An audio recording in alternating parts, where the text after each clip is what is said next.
September 16, 1940. 2:47 a.m. The skies over rural Cambridgeshire, England. The wind howls like a beast through the open bay door of the Heinkel He-111 bomber, tearing at the edges of his parachute harness. Karl Meyer, code name Falcon, grips the static line with white-knuckled hands, his heart slamming against his ribs like a war drum. Below, the blacked-out English countryside stretches out in shadows, punctuated only by the distant flicker of anti-aircraft fire over London.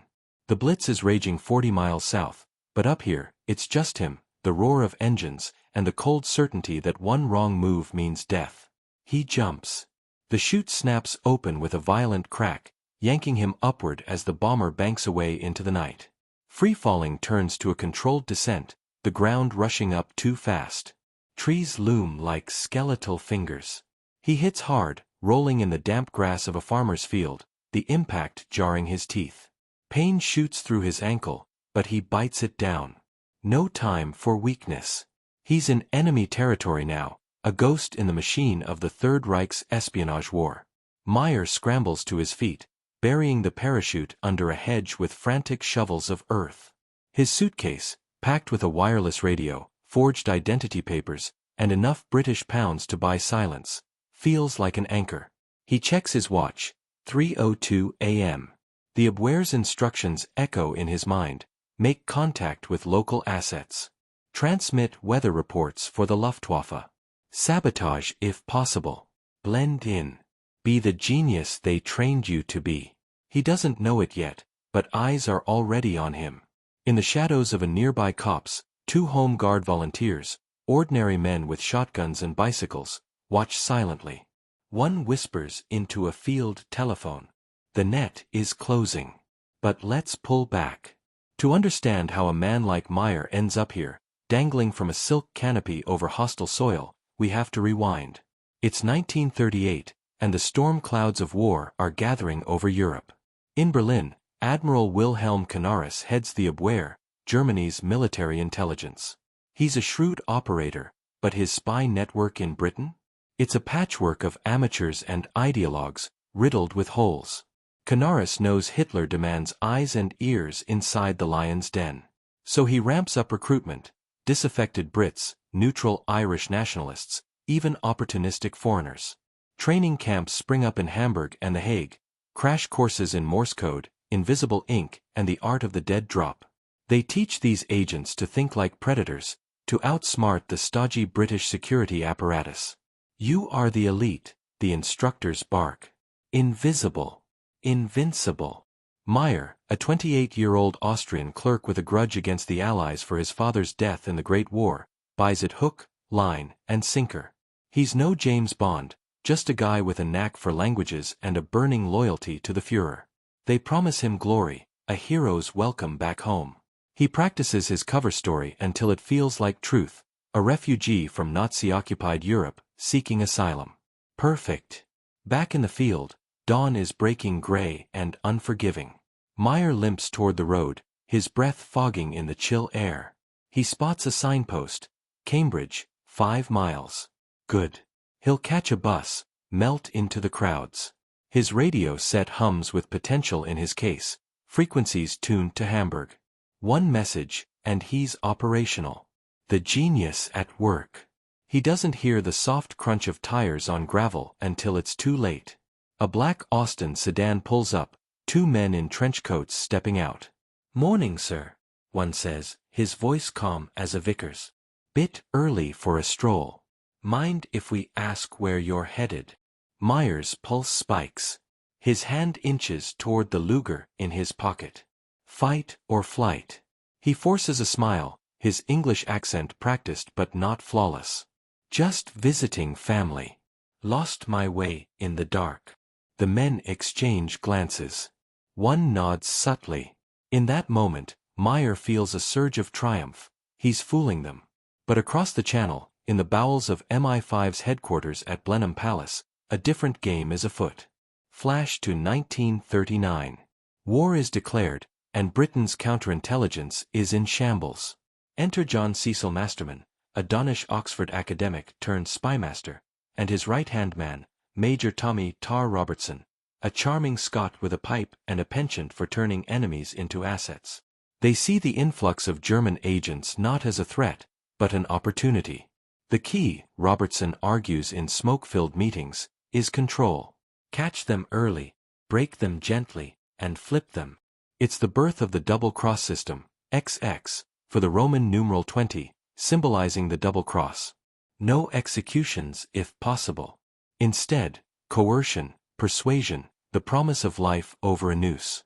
They build a web, interrogation centers at Ham Common and Lachmere House, where psychiatrists poke at minds like lab rats. Forged messages, controlled transmissions.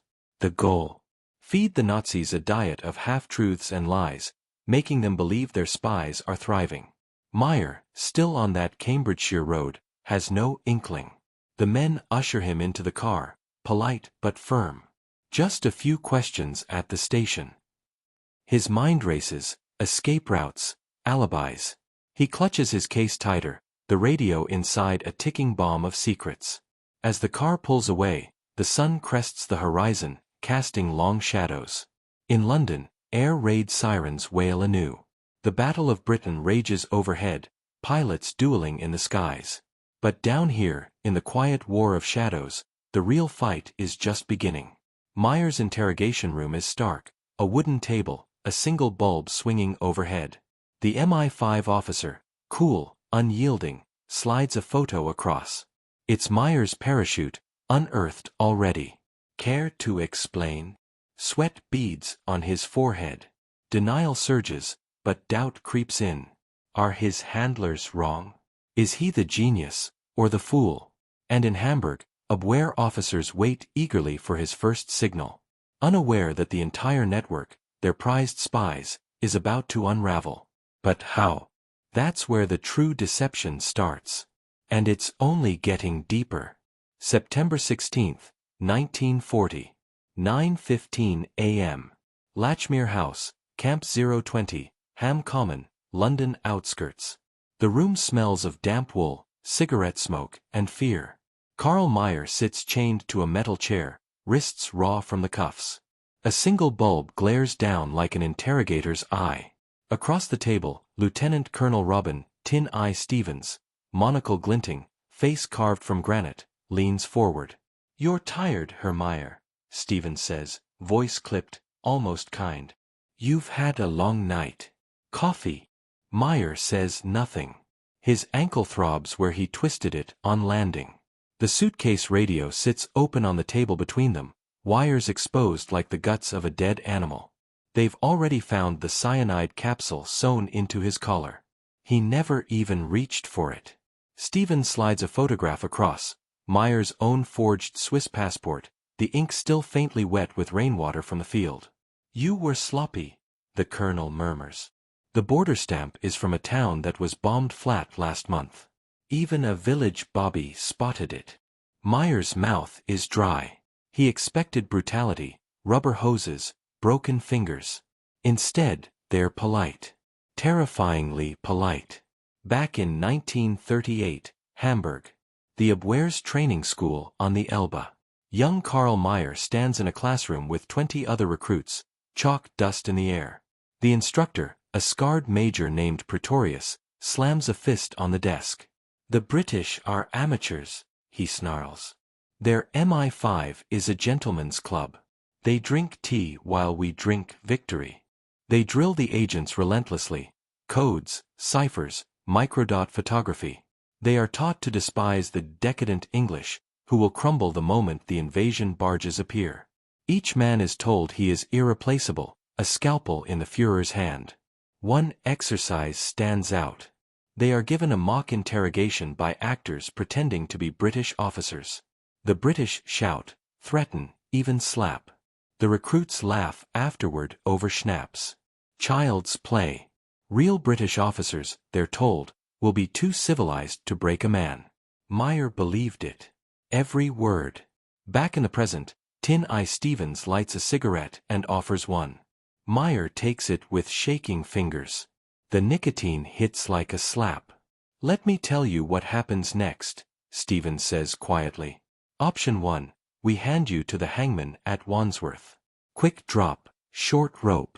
Option 2. He pauses, letting the silence stretch until it hurts. You work for us. You transmit exactly what we tell you. You live. Meyer stares at the glowing tip of the cigarette. Somewhere inside, a voice screams loyalty, screams Reich, screams fatherland. But another voice, smaller, colder, whispers survival. He thinks of the parachute jump, the freezing wind, the certainty that he was the hunter. Now he's the fox with the hounds already in sight. Across London, in a cramped office at 58 St. James's Street, Major Tommy Robertson reads the overnight intercept report. Another one, he says, almost cheerfully, tapping ash from his pipe. Meyer, Carl. Landed near Ely. Parachute still warm. His assistant, a young woman named Joan, raises an eyebrow. That's 4 this month. 5, Robertson corrects. 1 came by fishing trawler. Poor sod got seasick before he even reached Dover. They call it the invasion scare season. Hitler's Operation Sea Lion is supposedly imminent, and the Abwehr is flinging agents at Britain like confetti. Most are caught within hours. The double-cross committee meets nightly now. Masterman, Robertson, and a handful of others, deciding which Germans are turnable, which are too fanatical, which are simply too stupid to be useful. Meyer, Robertson notes, scores high on turnable. No wife, no children. Father dead. Ideological but not insane. Fear is already in his eyes. Back at Camp 020, Stevens leans closer. Your controller in Hamburg is waiting for your first signal. Shall we disappoint him? Meyer swallows. The room tilts slightly. He hasn't eaten in 24 hours. I need time. You have 5 minutes.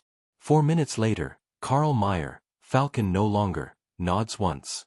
A small, broken movement. Stevens smiles without warmth. Good. Welcome to the game, old boy. In a soundproof room down the hall, a wireless operator begins warming up Meyer's own set. The call sign is ready. The first message, carefully scripted by MI5, will go out at dusk. It will say, landed safely. Soil soft. No troops here. More soon. In Hamburg, they will cheer. In London, Tommy Robertson will pour himself a whiskey and toast the newest pawn on the board. But pawns can become something else when the board is big enough. And the game, the real game, is only just starting to reveal its teeth. Because the next agent coming over isn't just another lost soul with a parachute. He's the one they've been waiting for. The one who thinks he's the smartest of them all. And he's due to land in 48 hours. September 18th, 1940. 11:47 p.m. A windswept field near the village of Willen, Buckinghamshire. The drone of the Luftwaffe bomber fades into the night. A second parachute blossoms like a deadly flower. The man beneath it is taller than Meyer, leaner, moving with the confidence of someone who has done this before. He lands clean, no twisted ankle, no panic. In less than 2 minutes the silk is buried, the shovel hidden, and he's striding across the field in a tailored Burberry raincoat, humming a tune under his breath. Wolf Dietrich Christian Schmidt, known to the Abwehr as Agent Tate, Norwegian by birth, world traveler by trade, and in his own mind, the finest spy the Reich ever produced, lights a cigarette with a gold lighter and checks his compass. London is 30 miles south. He has a date with destiny, and he is already late. He has no idea that 2 MI5 watchers in a hayloft 500 yards away are tracking the glowing tip of that cigarette through night glasses. Cocky bastard, one of them mutters. Didn't even wait for moonset. The other is already on the field telephone. Tate is down. Clean drop. Moving southwest on foot. Send the reception committee. Back in 1939, Hamburg again. Same training school, different classroom. Wolf Schmidt stands out the moment he walks in. Fluent in 4 languages, a former Siemens engineer, decorated in the Great War even though he fought on the wrong side for Germany's taste. The Abwehr recruiters practically salivate. Major Pretorius pulls him aside after the first week. You're not like the others, Pretorius says, pouring cognac. You're wasted on sabotage. You, my friend, are going to run rings around the British. They give him the best of everything, a custom radio built into a leather suitcase, £800 in crisp Bank of England notes, serial numbers carefully logged by MI5 long before they ever reached Hamburg, and a cover story so elegant it almost hurts. He will pose as a Danish refugee named Harry Williamson, fleeing the Nazi occupation of Denmark. The irony delights him. They also give him a code name that strokes his ego, Tate, as in potato in Norwegian slang. A private joke that he is the king of the crop. Pretorius claps him on the back. The others are expendable. You are permanent. When invasion comes, you will be my eyes inside London itself.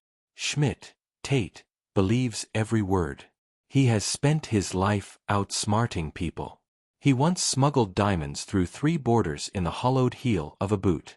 British intelligence. A pack of upper-class twits playing cricket while Europe burns.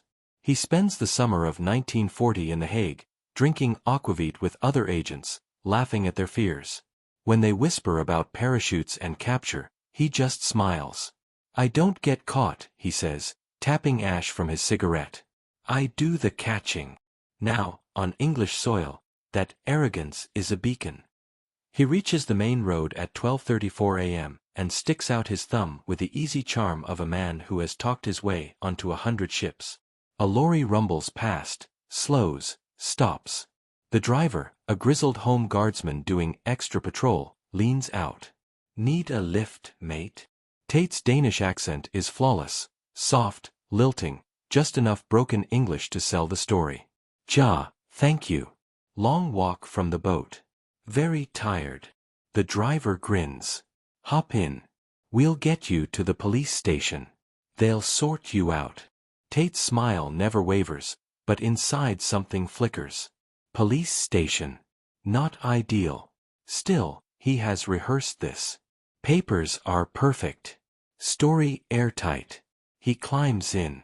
By 3 a.m. he is in a holding cell in Leighton Buzzard, sipping tea provided by a sympathetic WPC, waiting for the local special branchman. He is calm. He is always calm. At 6 a.m. the door opens and Major Tommy Robertson walks in, pipe clenched between teeth, tweed jacket rumpled from another all-nighter. Mr. Williamson, Robertson says pleasantly. Or should I say Herr Schmidt? The temperature in the room seems to drop 10 degrees. Tate's eyes narrow, but the mask stays in place. I think you have the wrong man, sir. Robertson lays a photograph on the table. It's Tate burying his parachute, taken with an infrared camera the Abwehr has never even heard of. Another photograph, Tate's real Danish passport, seized from a locker in Lisbon 6 months earlier and quietly copied by a British agent. A third, the gold lighter, engraved on the inside lid with the initials WDCS, and the tiny swastika that only shows under ultraviolet light. Tate stares at the evidence for a long, long time. Then he laughs. A short, sharp bark. So, he says, switching to perfect German, the British finally learned to play the game. Robertson sits down opposite him. We learned a while ago. The question is, Herr Tate, do you want to keep playing on the losing side, or do you want to come play with the winners? Tate leans back, lights another cigarette with steady hands. Outside, the morning is grey and cold. Somewhere to the south, London is still burning from last night's raid. Inside the room, 2 masters of deception size each other up. And the most dangerous double agent of the entire war is about to be born. But first, he has to be broken. And Tommy Robertson has exactly the right tool for that.